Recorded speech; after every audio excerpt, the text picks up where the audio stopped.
بهللك بهللك سبع جمال بحملك من الفستق. In January 2011, a remarkable play is coming to Washington, D.C.'s Theater J. Return to Haifa was originally staged in 2008 on the 60th anniversary of Israeli independence by Israel's premier theater company, the Cameri Theater of Tel Aviv. Written in Hebrew by Boaz Gaon, the play was adapted from an Arabic novella by Ghassan Kanafani, the foremost Palestinian man of letters. The sense was that we tell a story that was never really told on stage. Without listening to the pain of the other, you cannot expect the other to listen to your pain. When you talk about the concept of return to Haifa, for me it's returning to humanity. We must play it because this is the narratives of two nations. Kanafani chose this amazing crossroad between the refugees just coming from the Second World War, creating or meeting the new refugees escaping at 1948 or being deported from Palestine. The play opens in April 1948. A recently arrived Jewish refugee couple move into the house of Palestinians who had to flee Haifa.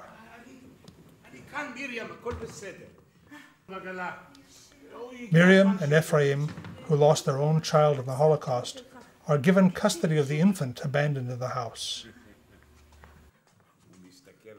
We shift to 1967. For the first time, the Palestinian parents, Saeed and Safiya, are able to return to Haifa from the West Bank to discover the fate of their child.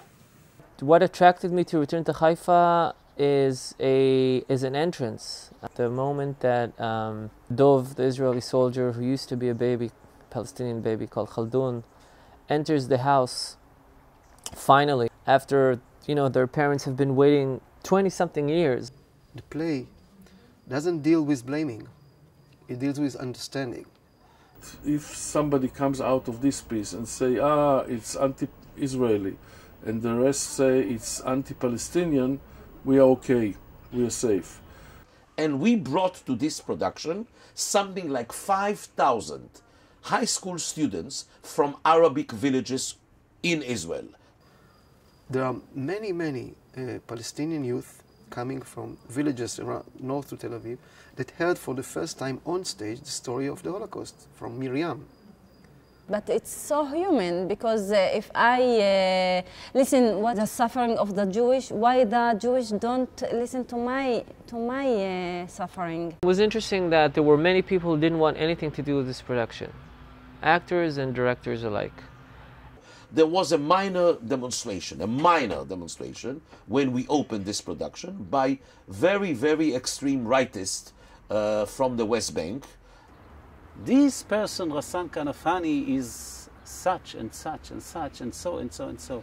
But they didn't read even one word of Kanafani. And it's completely ignorant. People from my country of origin, Romanians, and they told me, how can you think like your character? My father is a right-wing, very clear about his opinions. He felt it was a good play, he felt it was neutral, he felt that the drama was good enough. We had a show for people who lost their loved ones for the conflict, Jews and Palestinians.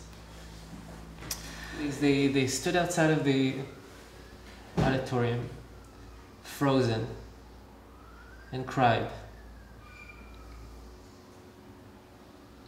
They didn't shout, they didn't protest, they got it, they understood. It's like, when that show is like what theater is for. The audiences really have the desire to feel empathy for a story, and it can overcome the fact that this empathy might have political consequences. And from my experience with American audiences, I know that when something is truthful emotionally, it works. And so the soldier represents the land. Both sides are fighting on the land, feel as if they deserve it, it's theirs. The play, in many ways, is about that we are stuck together, humanly, on one hand, but we have a common child.